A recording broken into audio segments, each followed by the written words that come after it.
Nós temos o privilégio de ter como preletor das nossas conferências o pastor Marcos Perim. Era nosso plano que ele estivesse aqui o ano passado, mas não foi plano de Deus. Então o plano de Deus foi que ele estivesse hoje. Pastor Marcos Perim é de São Paulo, mudou-se aqui para Juazeiro. Foi enviado para o Seminário Batista do Cariri através da Igreja Batista Canaã e Igreja Co-Irmã, aqui na cidade. Depois de formado, ele trabalhou por 5 anos como copastor na primeira Igreja Batista aqui de Juazeiro e está há 14 anos lá como pastor da Igreja Batista da Pituba, em Salvador. Ele é casado com a Ivana, eles têm 3 filhos, o Gabriel, a Carolina e o Benjamin. Como nada nesse mundo é perfeito, o pastor Marcos Perim é corintiano, isso a gente deixa de lado. Tenho certeza que não irá afetar em nada aqui na pregação da palavra, graças a Deus por isso. Mas, pastor, seja bem-vindo, é um prazer tê-lo aqui, Deus o abençoe. Só vai afetar os São Paulinos ontem, né? Boa noite, meus irmãos. Uma alegria estar com vocês aqui essa noite para ministrar essa palavra de Deus. Como o pastor Almir disse, era o plano que eu viesse o ano passado. Mas o ano passado eu fiz uma cirurgia de pansinusite. Eu nem sabia que existia esse tipo de diagnóstico, mas eu já vinha há alguns anos com uma sequência de infecções de sinusite e elas foram se tornando cada vez mais comuns, repetitivas, ao ponto de eu ter 2 infecções por mês, tomando 14, 15 dias de antibiótico. Até que chegou um momento que a médica disse que não tinha mais o que fazer, eu tinha que me submeter à cirurgia. E foi precisamente na semana da conferência aqui em Novo Juazeiro. Mas, graças a Deus, passamos por esse processo todo e agora nós estamos retomando a vida normalmente.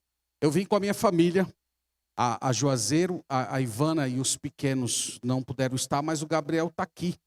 Ele não quis ficar em pé quando o pastor me pediu que ele ficasse, mas ele está aí. Meus irmãos, vamos juntos fazer uma oração ao Senhor? Depois nós vamos abrir a palavra.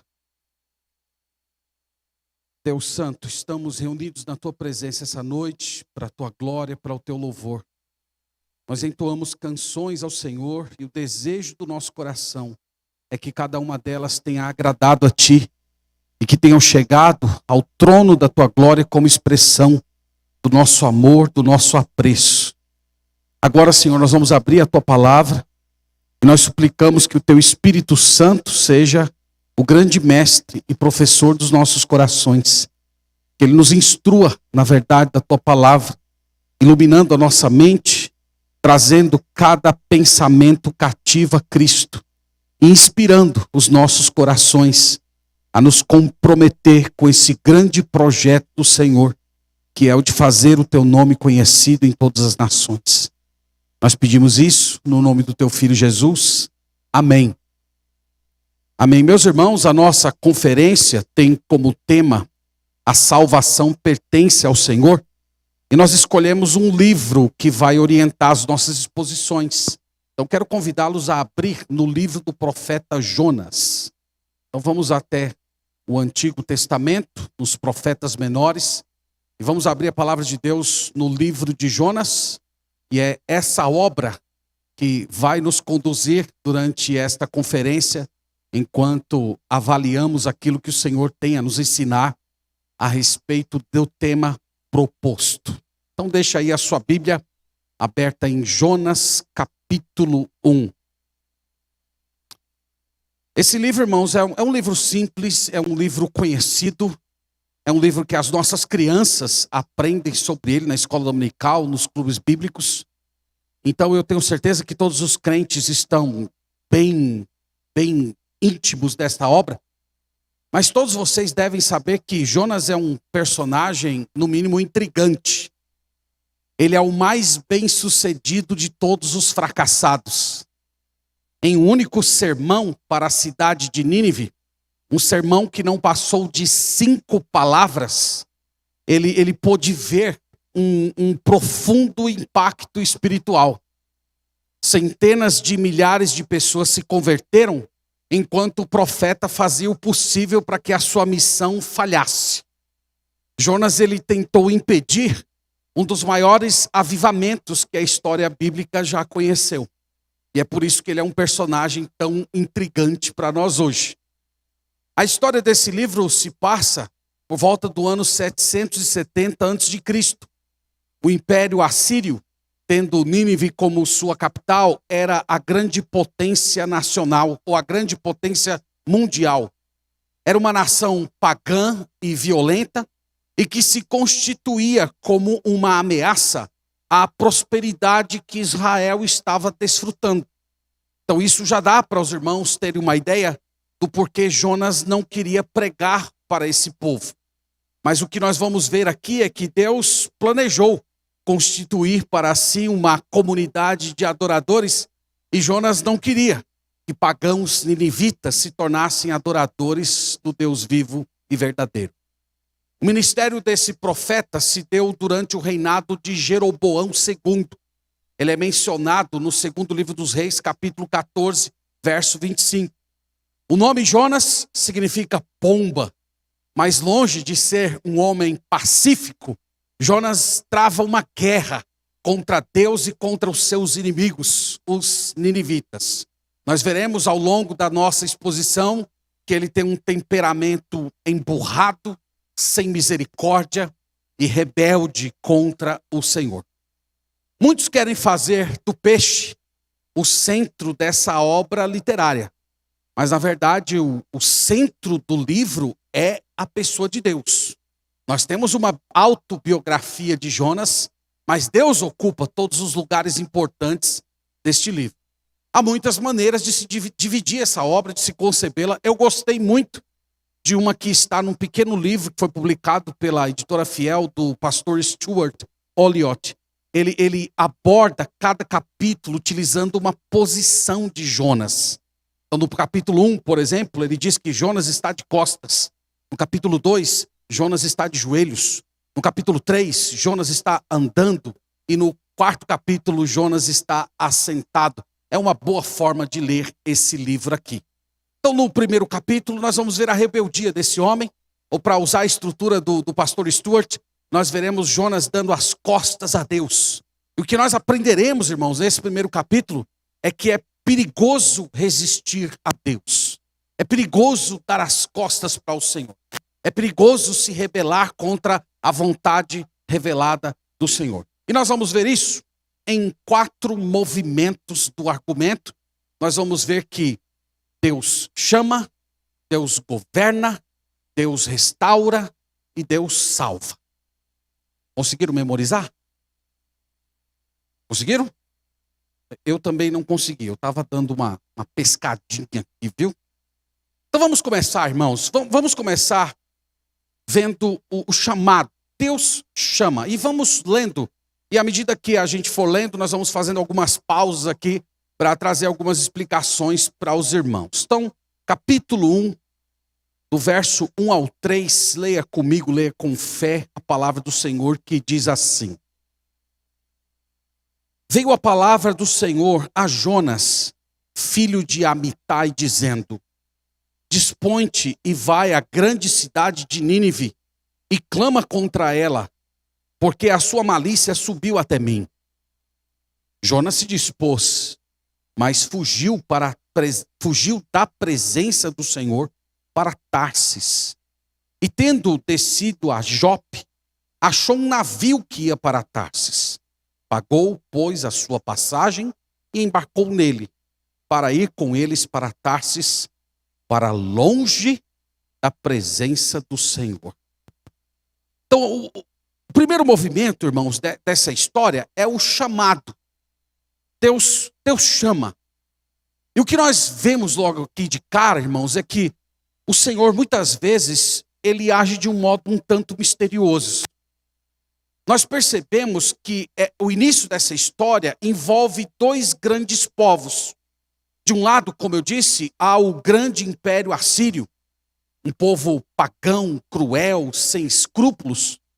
E nós, numa leitura simples, poderíamos nos perguntar por que Deus está operando entre essas pessoas, porque Deus teria interesse em salvar pessoas que eram opressores do seu próprio povo.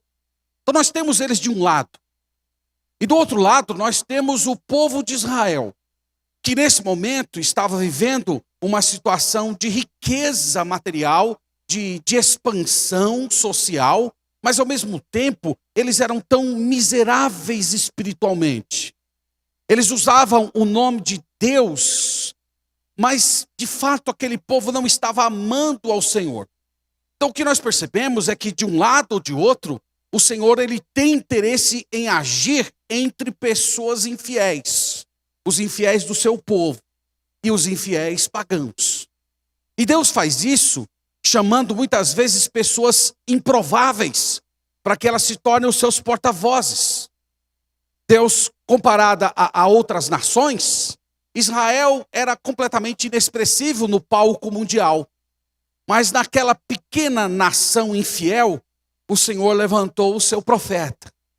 E nós lemos aqui de onde ele era. Ele não era de Jerusalém, o grande centro do judaísmo, dos tempos antigos, não. Esse homem, ele era de uma pequena cidade, Gat-Efer, ou Gat-Efer, perto da cidade de Nazaré.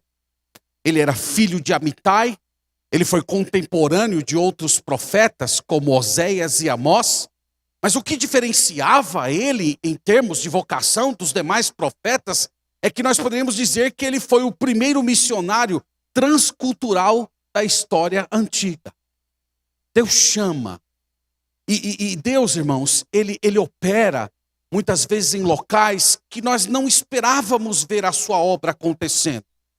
Imagine, por exemplo, que você fosse um homem que vivesse ali por volta do 1º século e você ouvisse um pregador, um profeta, seja lá quem for, dizendo para você que Deus se tornou humano, que Deus nasceu de uma virgem, que Deus está vivendo entre nós. Se você recebesse essa notícia, onde é que você iria procurar o Deus encarnado? Talvez você fosse a um grande palácio, você fosse nas grandes famílias importantes da época, mas se você de fato quisesse ver Deus encarnado, você teria que ir a uma pequena cidade, dentro de uma manjedoura, vendo ali o Deus vivo e verdadeiro, o sustentador do universo, sendo sustentado pelo leite materno de sua mãe. Deus faz coisas, irmãos, que são improváveis. Se você quisesse ver o desenvolvimento do Deus homem, você não iria às grandes escolas, aos grandes centros do mundo antigo, você iria a uma pequena oficina na cidade de Nazaré. Então Deus opera, Deus chama, e Ele age muitas vezes através de processos que nós consideramos insignificantes. Um outro elemento que nós aprendemos aqui a respeito de Deus, ainda no 1º capítulo, é que Deus ele continua movendo o seu plano, mesmo quando nós nos rebelamos contra a sua vontade. É isso que nós lemos no versículo 3, que Jonas recebeu um chamado, o chamado deveria ser clamar contra a cidade de Nínive, ele deveria ser o porta-voz do juízo divino. Deus diz ao profeta que a malícia daquele povo subiu até a ele, então é uma forma um tanto poética de dizer que eles chegaram no limite da tolerância de Deus. É como se Deus tivesse uma paciência muito grande, mas chega um certo momento em que o Senhor diz basta. Mas irmãos, Jonas ele estranha esse chamado do Senhor. Na verdade, ele compreendeu precisamente o que estava por detrás desse chamado. Eu fico imaginando aqui Jonas meio que raciocinando, mas por que ir até eles? Por que eu tenho de ir até eles para anunciar que Deus vai destruí-los? O Senhor normalmente não faz isso. Quando um povo chega aos limites de Deus, ele simplesmente visita esse povo e o destrói. E ali, meus irmãos, não demorou muito para que Jonas fizesse todas as contas e chegasse à conclusão. Eu sei o que Deus quer fazer. O Senhor quer salvar esse povo. O Senhor quer quebrantar esse povo. Na verdade, por detrás dessa sentença destruidora, há uma ternura salvadora.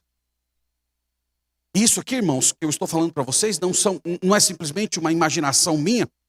Se vocês observarem no capítulo 4, versículo 3, ele relembra esse evento aqui do capítulo 1, do chamado dele, só para os irmãos verem. No capítulo 4, versículo 2, na verdade, ele diz assim: e orou ao Senhor e disse: ah, Senhor, não foi isso que eu disse estando ainda na minha terra? Por isso me adiantei para Tarsis, pois sabia que és Deus clemente e misericordioso, e tardio em irar-se, e grande benignidade, e que te arrependes do mal. Então veja que todo esse desabafo dele em forma de oração estavam nos seus pensamentos no primeiro capítulo da sua vocação. Ele sabia que aquele que estava mandando ele trazer uma palavra de sentença, a destruição, anunciar a destruição daquele povo, é um Deus bondoso, é um Deus clemente, é um Deus perdoador, é um Deus salvador, é um Deus que se arrepende no sentido de deixar de lançar a sua ira quando o povo volta atrás no arrependimento. Então, meus irmãos, ele não conseguia viver com essa ideia.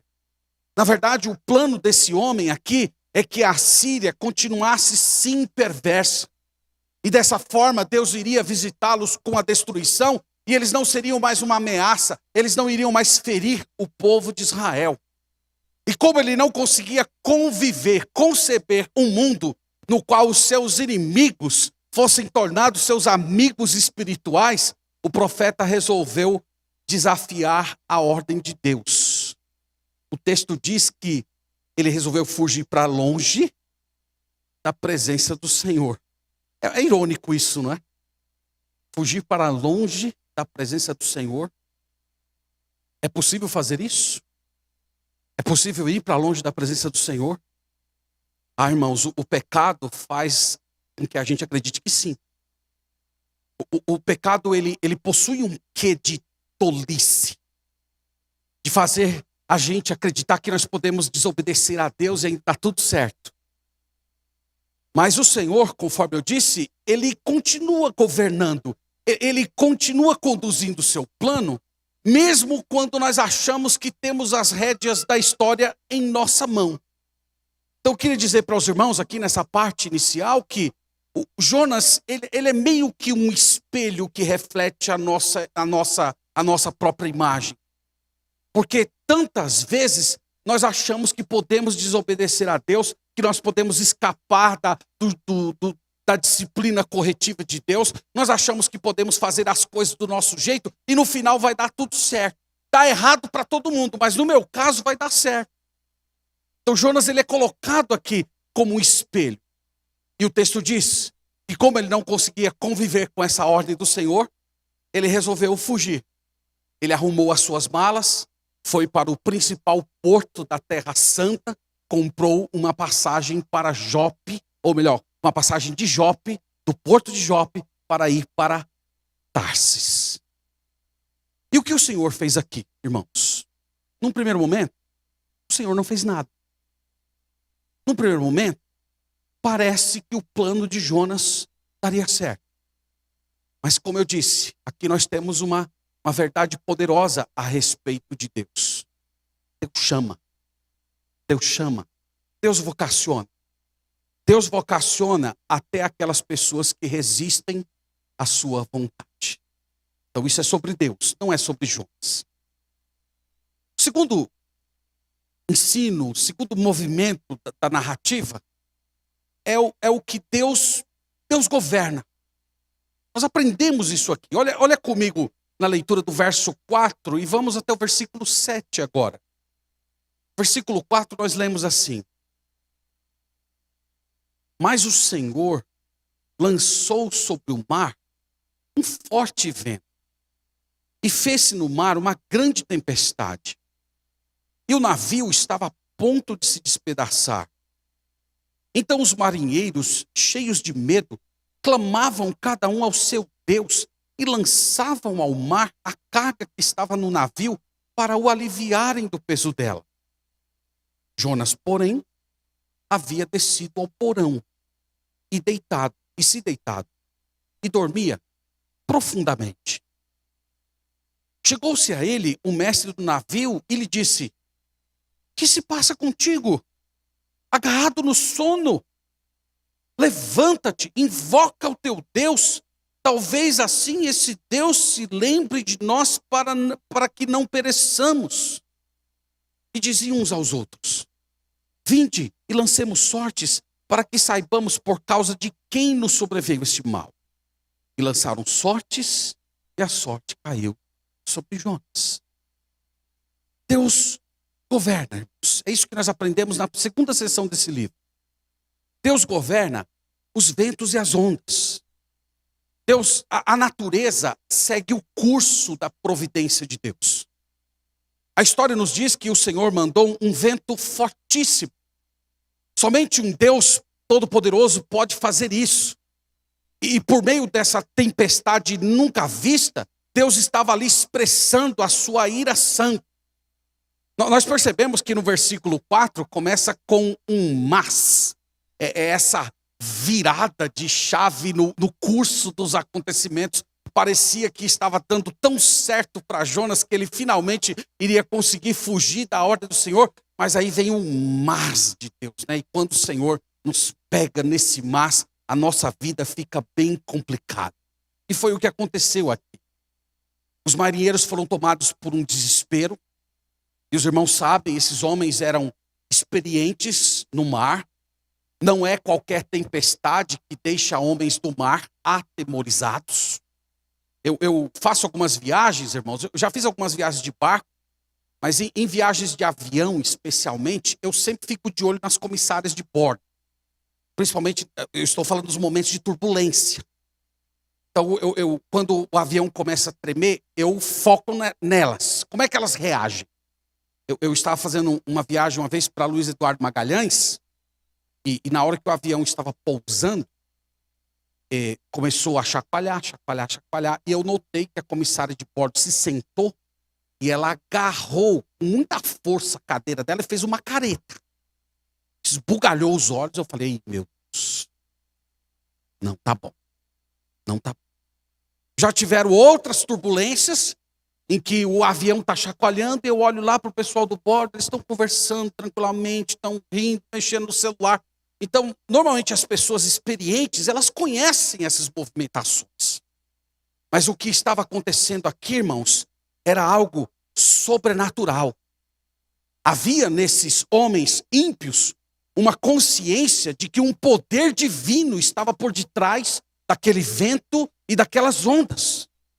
Isso, irmãos, é uma coisa simplesmente extraordinária. Você pode imaginar eles olhando para aquela tempestade dizendo: não, nós nunca vimos uma coisa dessa. E ondas estão despedaçando o nosso navio. Certamente há uma ira divina contra nós. Eles foram capazes de olhar as movimentações da natureza e fazerem esse tipo de interpretação. Isso é uma coisa simplesmente incrível. E a prova disso é que eles clamavam. Isto é, eles perceberam que boas técnicas de navegação não eram suficientes para reverter toda aquela situação. Eles precisavam de uma atuação sobrenatural, divina. Ainda assim, eles foram, diz o narrador, lançando bagagens no mar para aliviar o peso, porque eles tinham certeza que o destino deles estava traçado, que o navio iria se partir. Nosso Deus, irmãos, é bom. Mas a Bíblia diz que Deus também é severo. Muitas vezes o Senhor visita o seu povo com severidade, mandando ondas para sacudir o barquinho da nossa rebelião. Então nós vemos aqui que Deus reina sobre a natureza. Mas tem um outro aspecto aqui que mostra o governo de Deus. É que Deus governa quando Ele expõe o nosso endurecimento espiritual. Deus governa nesse âmbito também. Onde é que Jonas estava enquanto todo esse reboliço estava acontecendo? O texto diz que ele estava dormindo. Uma coisa incrível isso, não é? Uma coisa incrível. Nós temos de um lado homens ímpios, desesperados, que compreenderam que aquela tempestade se tratava de uma ira divina, e nós temos do outro lado um servo de Deus, dormindo. Apenas um pedaço de madeira frágil era o que estava separando ele da morte. E ainda assim, ele dormia. Irmãos, isso ensina algo de vida cristã para nós hoje. É possível uma pessoa redimida, ela estar tão insensível no seu próprio pecado, ao ponto de Deus estar gritando em direção àquela pessoa. E as pessoas ao redor, às vezes até ímpios, perceberem isso, e a própria pessoa se ver completamente anestesiada na alma. Então isso aqui é um retrato do nosso próprio coração. A grande verdade, irmãos, é que um servo de Deus em rota de fuga, ele é um grande causador de problemas. Ele traz prejuízos, não somente para a sua vida, mas para todos aqueles que estão ao seu redor. Mas o nosso Deus, que governa tudo e todos, na hora certa, ele expõe um endurecimento espiritual. E é isso que vai acontecer aqui na vida do profeta. No verso 6, nós lemos que Deus ele expressa o seu governo, a sua soberania, utilizando ímpios para advertir os servos de Deus. É incrível isso. Os ventos e as ondas simplesmente não acordaram o profeta. Então vem a figura do capitão do navio. Ele sacudiu Jonas. O que está se passando contigo? Por que é que você está dormindo enquanto nós estamos nos portões da morte? Invoca o teu Deus. Isso aqui, irmãos, são tantas ironias no primeiro capítulo que em alguns momentos, estudando essas passagens, eu senti vontade de rir.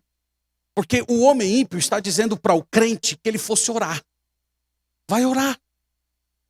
Vai orar. Então, um homem ímpio, sacudindo um homem crente, para que ele fosse buscar a face do Senhor. Mas parece que foi nesse momento em que finalmente Jonas despertou. Ele não acordou apenas do seu sono, mas parece que ele acordou do seu torpor espiritual. Porque ali ele entendeu que finalmente a providência de Deus estava atingindo ele com todas as forças. Então Deus governa. Deus governa a natureza, Deus governa expondo o nosso coração, Deus governa até quando Ele desperta ímpios para nos alertar a respeito da nossa rebeldia. Deus governa também no lançar sortes. Nós vimos isso aqui no versículo 7. Vamos lançar sortes. Vamos jogar os dados. Eu não sei que tipo de coisa foi, se foi jogar dados, ou se foi aquela brincadeira da garrafa. Já viram aquela da garrafa que você gira assim? E aí a garrafa vai e aponta para um... Eu não sei qual foi.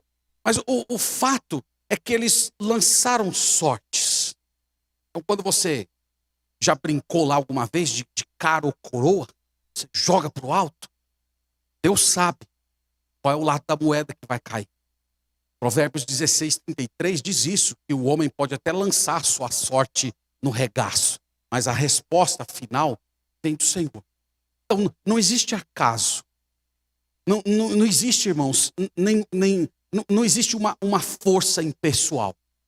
Todos os processos da nossa vida, onde nós nascemos, os nossos pais, os nossos irmãos, aquilo que nós vivemos, as experiências que tivemos, a nossa história, não existe acaso, não existe acidente. Até o fato de você estar sentado aqui essa noite com a pessoa que está sentada ao seu lado, tudo isso faz parte da providência de Deus, porque nós servimos um Deus que governa minuciosamente. Ele não apenas estabeleceu grandes planos, grandes ideias, ele detalha tudo que acontece nas minúcias, até quando as pessoas jogam sortes.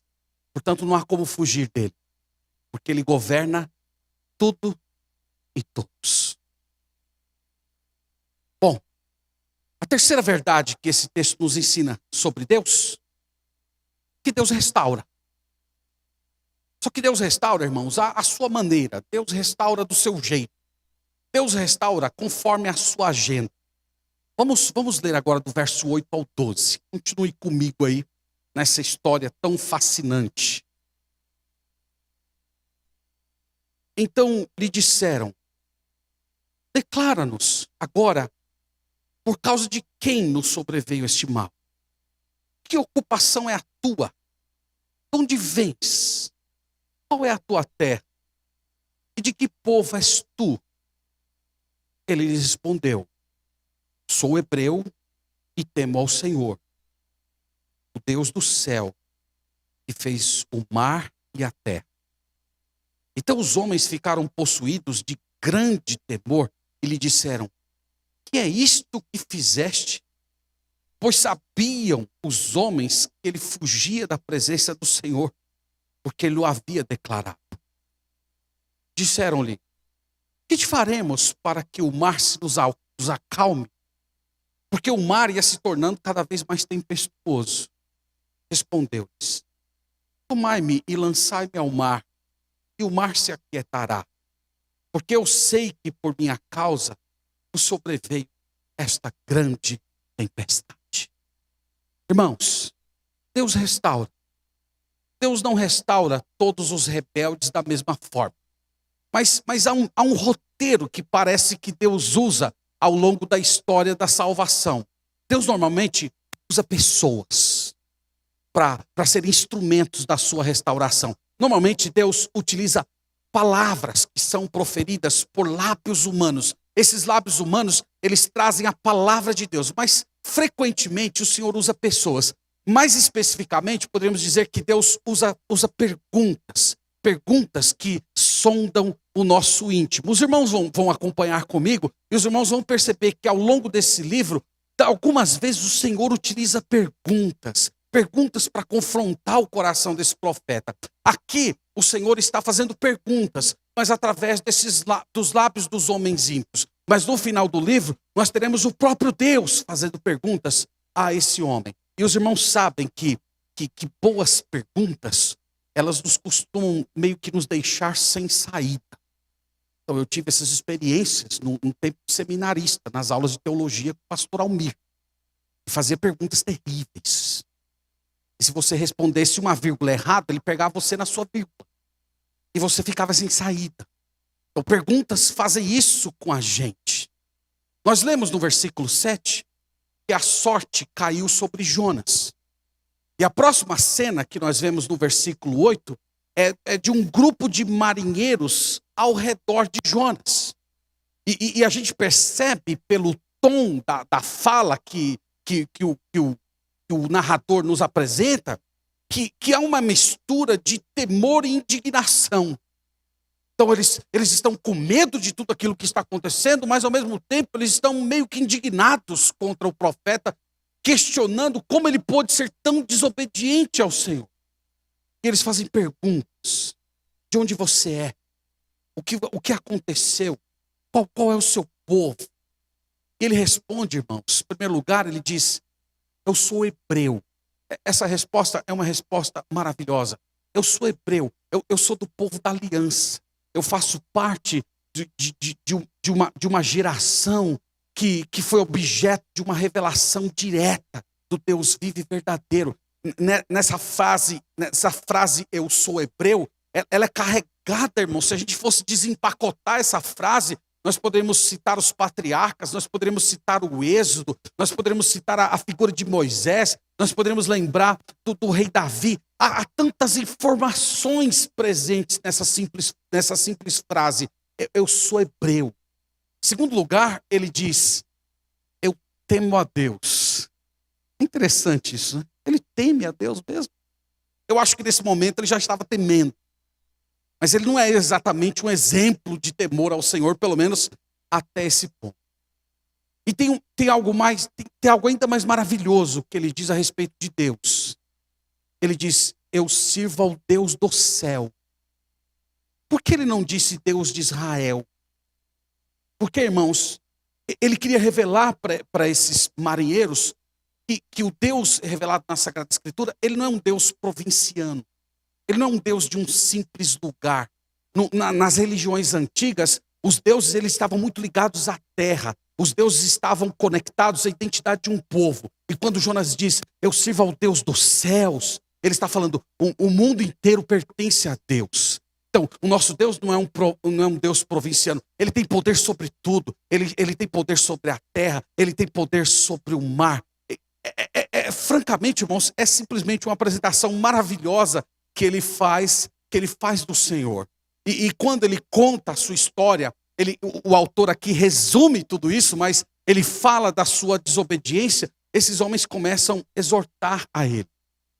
Por que você desobedeceu? Por que você fugiu? E aqui nós temos mais uma ironia que é demonstrada para nós que somos leitores. Nós temos agora os pagãos exortando. Os pagãos mandaram ele orar e agora os pagãos estão exortando ele por conta da sua desobediência. Na virada, irmãos, do ano de 20 para 21, nunca esqueci a data, foi dia 1º de janeiro, dia 1 para o dia 2. Eu tive uma situação que foi diagnosticado com uma espécie de uma crise de ansiedade. Eu comecei a ter sintomas de alguém que estava tendo um infarto. O meu braço começou a formigar, eu comecei a sentir muita dor no peito, minha respiração disparou, eu comecei a ter uma sensação de que eu ia desmaiar. Eu peguei o carro e saí nas carreiras procurando um centro médico cardiológico muito famoso lá em Salvador. E fui recebido, me colocaram em cadeira de roda. Eu estava até com medo de levantar a mão, com medo que Deus me arrastasse. Eu achava que eu ia morrer naquele dia. E aí vai, exame de sangue, eletro, não sei o quê. Deu nada. Aí uma médica me chamou. Senta aqui, seu Marcos. Eu queria conversar com o senhor. Fale a sua vida. O que você faz? Eu sou pastor. Pastor. Prazer, eu sou budista. Ela começou a conversar. E depois de muita conversa, que ela sondou a minha rotina de trabalho e aquelas coisas todas, sabe o que ela me disse? Ela disse assim, Pastor Marcos, o senhor precisa aprender a confiar em Deus. Eu senti já um pouquinho, irmãos, do que Jonas sentiu aqui, tá? Eu já senti um pouco desse constrangimento. A única passagem que me veio à mente, na hora, não foi a de Jonas, foi a jumenta, falando com o Balaão. Não que eu dissesse que vocês estão entendendo, né? Não estou falando sobre ela. Estou falando assim, Deus está tomando a boca de uma mulher improvável para mostrar o meu pecado de ativismo. Então, é isso que nós percebemos aqui, irmãos. O Senhor, ele está quebrantando o profeta. E ele está utilizando desde os meios da natureza, até mesmo a fala dos ímpios, para levá-lo a uma situação de quebrantamento ao Senhor. E foi no meio de tudo isso que esses homens finalmente perguntaram ao profeta, e o que é que nós vamos fazer agora? O que nós vamos fazer com você? E a resposta do profeta é simplesmente maravilhosa. Ele diz, lance-me no mar. Então aqui, irmãos, nós já começamos a perceber uma obra fantástica que o Senhor está operando no coração desse profeta relutante. Porque até esse momento, ele não queria pregar aos pagãos, e agora ele está se oferecendo como uma espécie de sacrifício para poder salvar pagãos.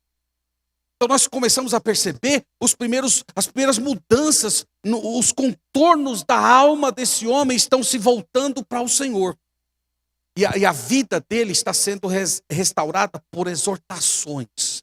Deus vem exortando ele através da força da natureza, mas também através dos lábios dos homens ímpios. E é incrível, irmãos, como Deus usa exortações para quebrantar o nosso coração.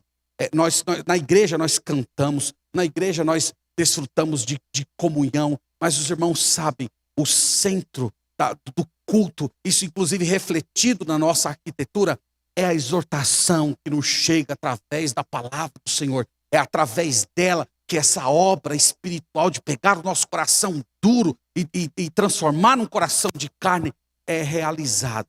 Então aqui, Deus restaura o profeta. A última cena, irmãos, Deus salva. Vamos ler do verso 13 até o final do capítulo. Diz assim: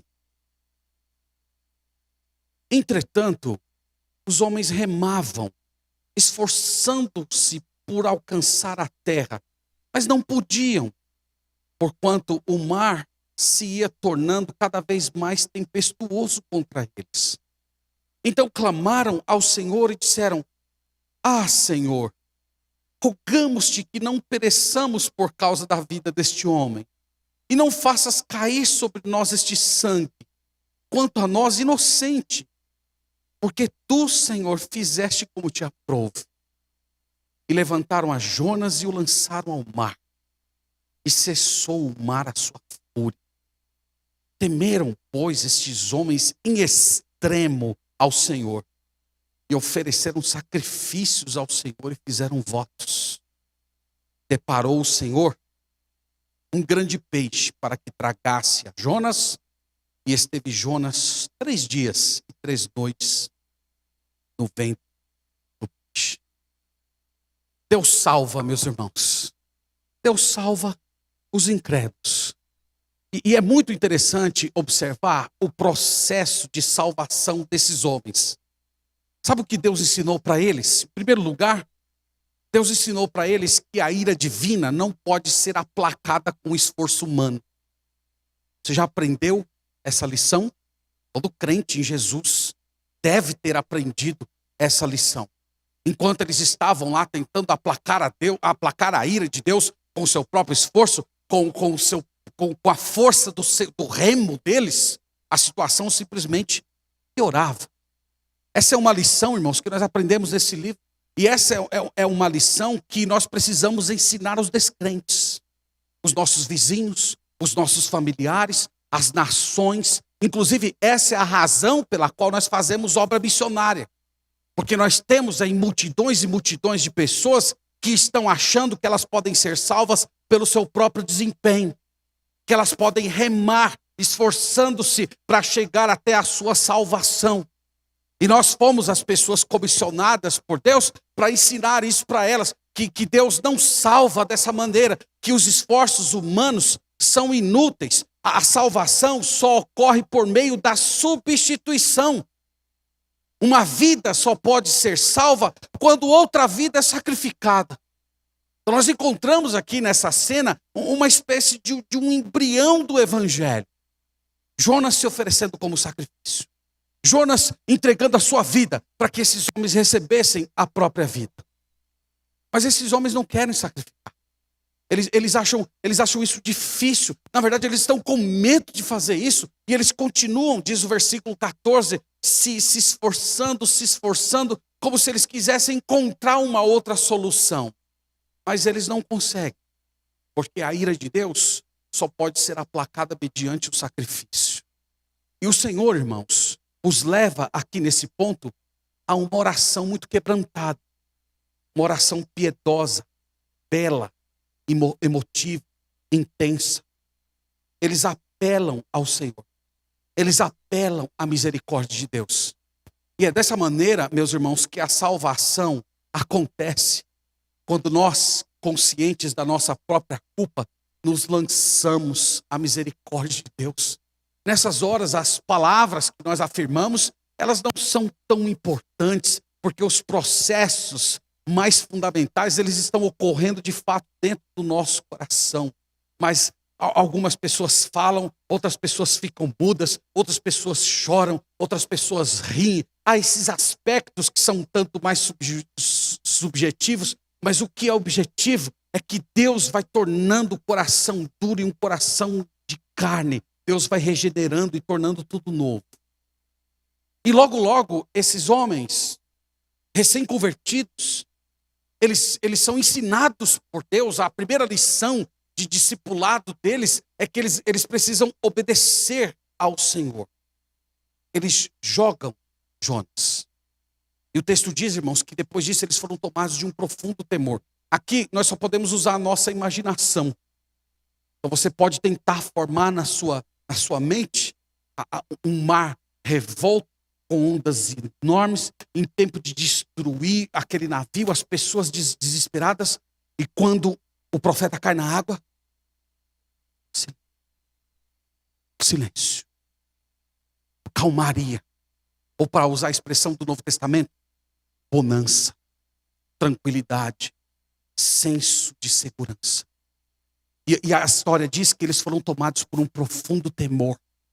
Dá para imaginar esses homens olhando para esse sinal. Que Deus é esse? Que Deus poderoso.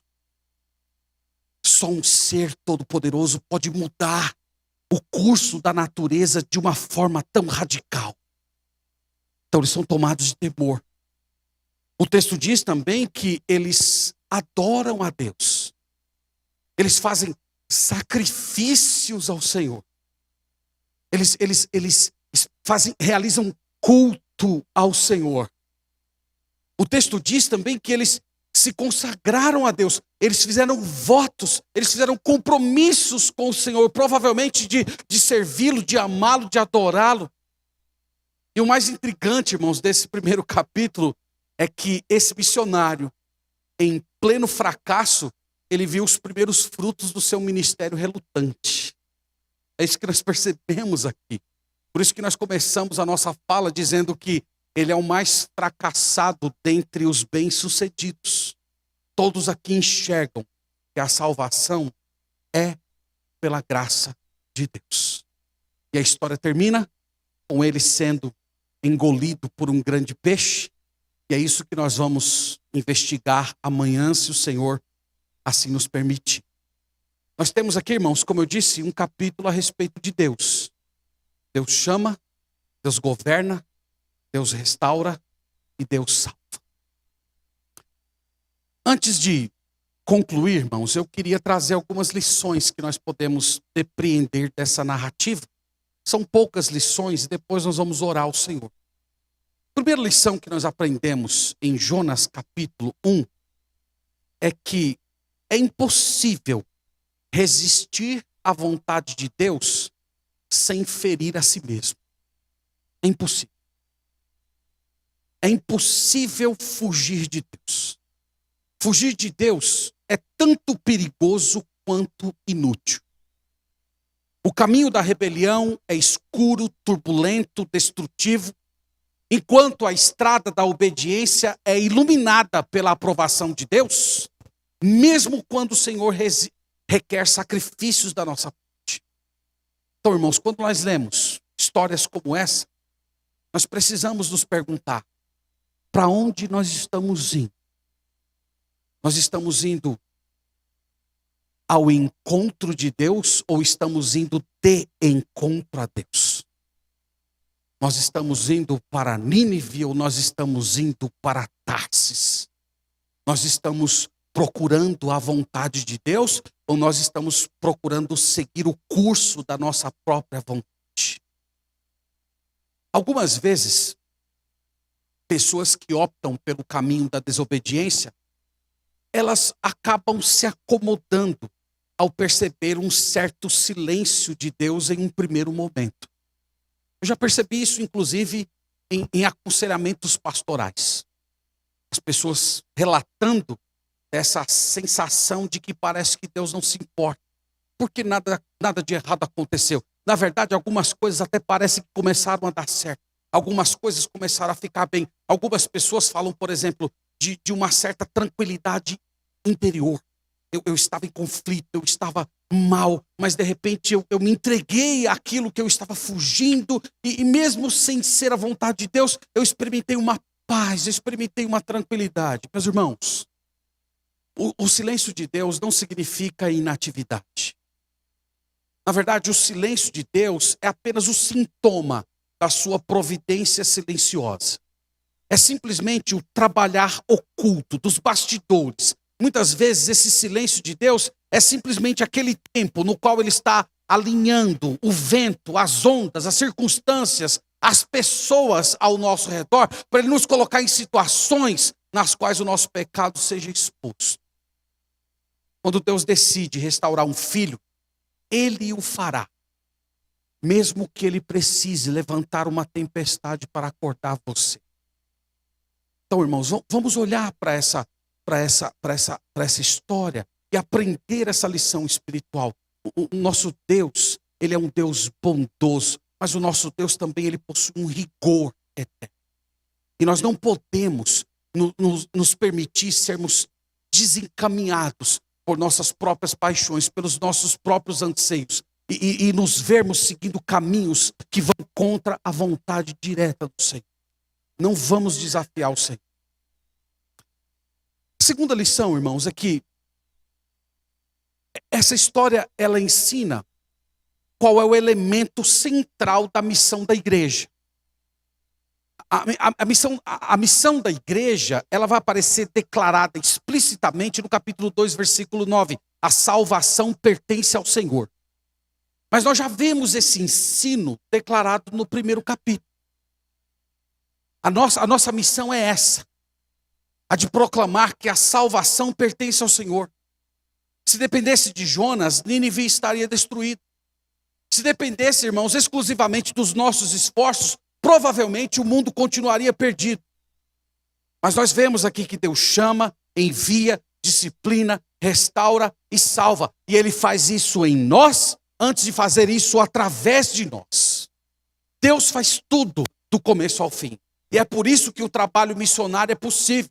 É por isso que a missão é necessária. É por isso que ela é urgente. Meus irmãos, há povos esperando. Há cidades que estão gemendo. Há famílias que estão ao nosso redor, que estão clamando, mesmo que seja um clamor inconsciente, por alguém que lhes apresente a existência desse Deus dos céus, esse Deus que conhece, esse Deus que reina, esse Deus que governa tudo e que enviou o seu Filho como um pagamento pelos nossos pecados. Então que Deus levante a igreja, Deus levante pessoas do nosso meio para levar essa mensagem de salvação àqueles que ainda não creram. Irmãos, Jonas, ele nos lembra também alguém que é maior do que ele. O Senhor Jesus Cristo. Há muitos contrastes interessantes entre esse homem e o Senhor Jesus. Jonas fugiu. Cristo veio. Jonas relutou, enquanto o Senhor Jesus manifestou prontidão. Ninguém toma a minha vida, eu espontaneamente a dou. Jonas foi lançado ao mar por causa do seu próprio pecado. Cristo foi lançado na morte por causa do nosso pecado. Jonas pregou poucas palavras e uma cidade inteira reviveu. Cristo derramou seu sangue e uma multidão de todos os povos, línguas e nações viverá para todo sempre. Este, irmãos, é o nosso Salvador. Ele é o verdadeiro missionário e é Ele que nos conclama, é Ele que nos envia dizendo: ide, portanto, e fazei discípulos de todas as nações. E a nós, irmãos, só nos cabe glorificar esse Deus maravilhoso, obedecer prontamente, com alegria, às suas prescrições. Nós devemos fugir do endurecimento do pecado. Nós devemos abraçar a nossa missão com um coração cheio de compaixão. Nós devemos tornar o nome dele conhecido como Rei, restaurador de todas as pessoas, dos seus filhos e dos perdidos. E que o Senhor, irmãos, essa noite, nos dê a graça de não apenas ouvirmos essa palavra, mas de caminhar com ela. Porque a salvação pertence ao Senhor, mas o anúncio dessa salvação pertence a nós. Então que o Senhor nos dê um coração pronto e que o Senhor reavive o nosso coração a partir da história desse homem. Que Deus nos abençoe e que a palavra de Deus habite ricamente o nosso coração. Amém. Vamos orar, irmãos, ao Senhor nesse momento. Te agradecemos, Senhor, por meditar juntos no primeiro capítulo dessa obra tão maravilhosa. Te agradecemos porque o Senhor é tudo sobre todos. O Senhor é rei, o Senhor governa, o Senhor chama, o Senhor trata o nosso coração, o Senhor nos comissiona, o Senhor salva. Como é magnífico, Senhor, ver a tua pessoa e nos deleitar em cada uma das tuas obras. E hoje, Senhor, nós que estamos do outro lado da história, pedimos que o Senhor nos dê um coração terno, um coração comprometido, um coração obediente, um coração cheio de compaixão. Que nós vejamos a perdição das pessoas. Isso produza em nós, Senhor, um santo constrangimento, ao ponto de nos entregarmos em oração, em contribuições, no ato de enviar pessoas para aqueles que estão perdidos. Obrigado por esta noite. Nós oramos no nome do teu Filho Jesus. Amém.